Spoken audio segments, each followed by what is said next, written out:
And welcome back. Minister of Sport Olivia Babsy-Grange has given the clearest indication yet that funds are in place for repair work on the National Stadium track as well as for the replacement of floodlights at Sabina Park. The state of the National Stadium track has come into question over the last few months with reports that stakeholders, including Michael Johnson-led Grand Slam track, were concerned whether it could host high-level meets.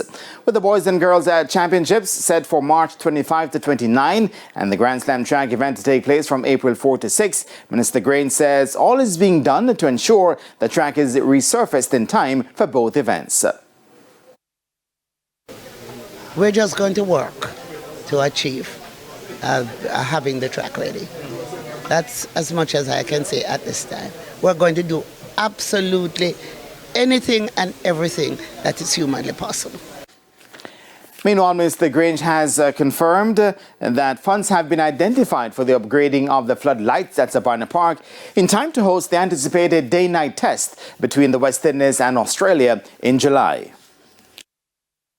And I also must use the opportunity to mention, once the president of the JC got in touch with me and said, we have an emergency, we need lights at Sabina Park because we have matches that's going to take place, and certainly there's a tour set for July and we have to do night cricket, so we need lights. I said to the president, consider it done. Yes. I'm going to find the money to get you the lights.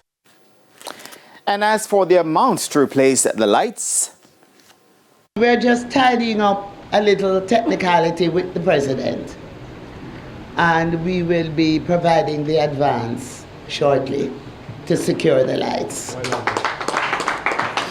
It's going to be a total of approximately $75 million, but we are going to ensure that it's done.